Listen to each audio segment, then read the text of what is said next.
February 6, 2023. It's the Big Bash 12 final held at Optus Stadium in Perth. On a swelteringly hot summer afternoon, the Perth Scorchers and Brisbane Heat would clash to serve up an instant BBL classic.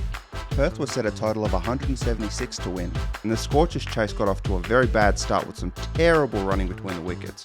Oh, it was a very, very relaxed effort from Eskenazi.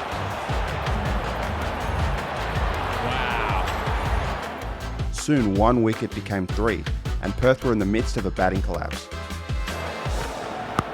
Oh, hit it hard, straight to him! Oh, that's some catch! Hazlitt absolutely smashed it hard, he can't believe it! At 3 for 54 off nearly 8 overs, Captain Dependable Ashton Turner comes to the crease to try and bring them back from the brink.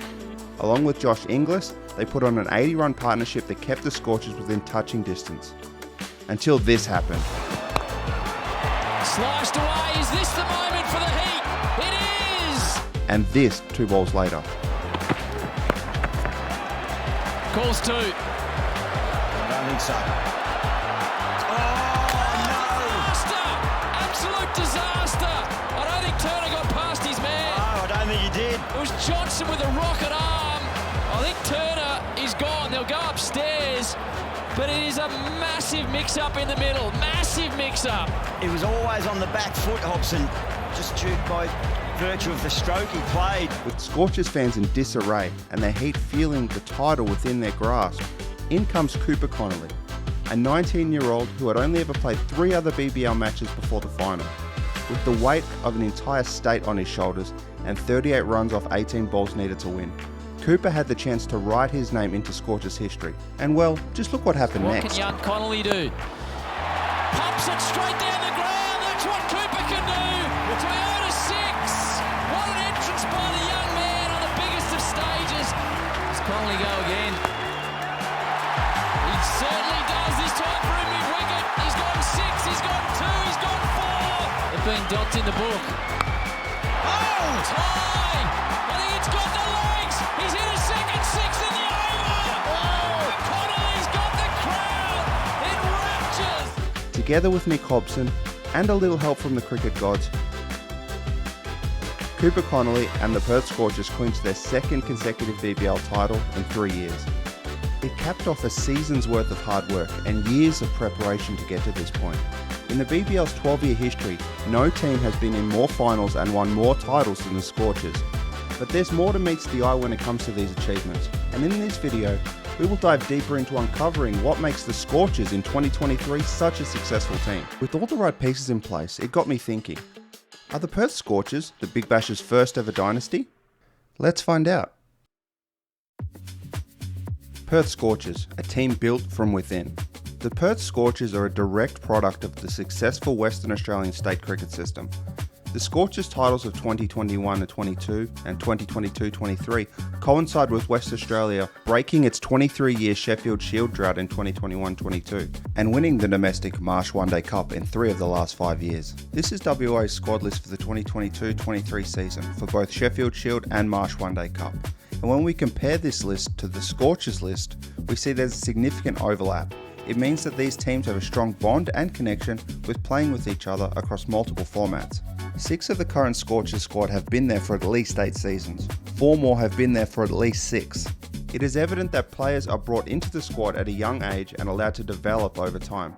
Look no further than the most recent 2 captains of the team, Ashton Turner and Mitch Marsh. Both of them were brought on at the age of 20 and given time to flourish into the players they are today. This practice also creates depth in the side and the ability to cover for people that leave the team, like Shaun Marsh, who left the side in 2019 after scoring 1,519 runs for the Scorchers in 8 seasons, and still to this day has the best batting average of any Scorcher, at 47.46. It's remarkable, but the majority of the Scorchers players were either born in Western Australia or spent a significant amount of their developing years in the WA system. Also consider some of the WA players who aren't in the Scorchers side but play elsewhere.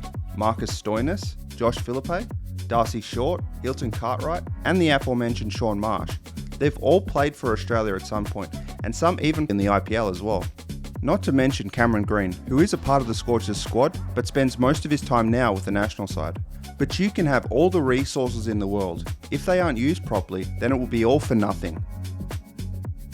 And to that, the Scorchers are a team that are built on structure. With a group of talented players, the Scorchers coaching team, headed by former Scorcher captain himself, Adam Voges, has created a side that is built around the consistent selection of local homegrown talent.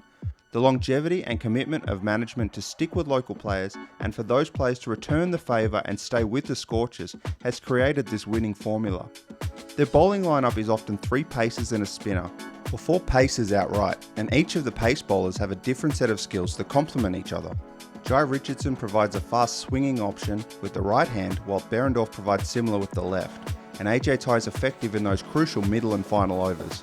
Ashton Agar or Peter Hatzoglu provide an option of accurate spin bowling that is focused on not conceding runs just as much as taking wickets. And behind them are many different backup options, such as Matthew Kelly, Lance Morris, or even support from Aaron Hardy, Mitch Marsh and Cameron Green. This gives Captain Ashton Turner a number of different options to win a game, depending on the scenario. On their batting, their middle order is arguably the best in the Big Bash and amongst the best in the world, with Aaron Hardy, Josh Inglis, Ashton Turner and Mitch Marsh, or Cameron Green, all carving out their own spot in the side.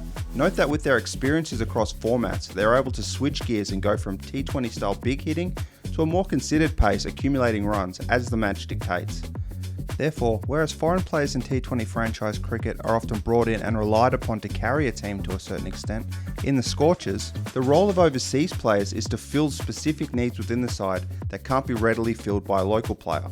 Opening batter is the most obvious example, where the Perth Scorchers have recruited Jason Roy, Faf du Plessis and Stephen Eskenazi in recent seasons to pad up with Cameron Bancroft.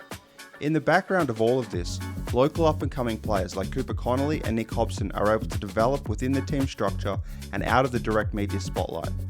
The system is so strong that in the first ever BBL international draft this season, the Perth Scorchers decided to not pick anyone in their first round, and then had not 1, not 2, but all 3 players from their remaining draft picks withdraw from the tournament before a ball was even bowled, needing to bring in replacement players, and they still won the tournament.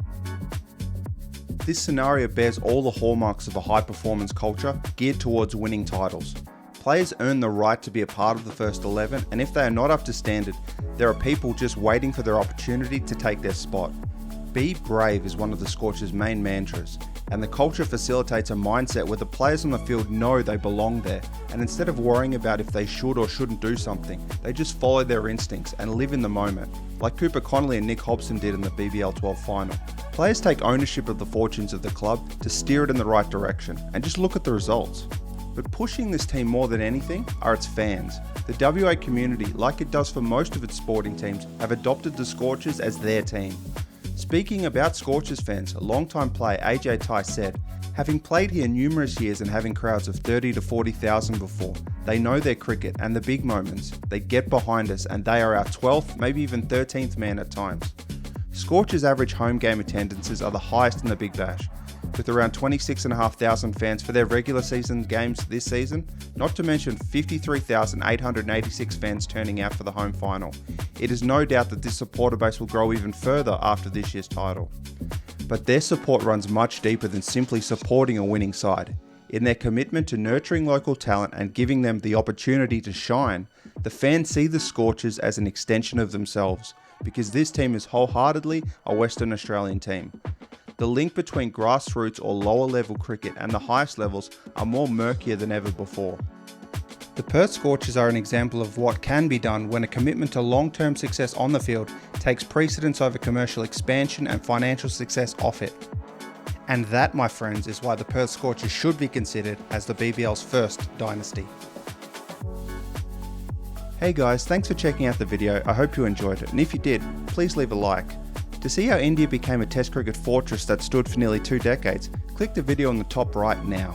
Or if you want to see something else from my channel that might interest you, click below it. Hope to see you in the next one. Until then, take care and I'll see you soon.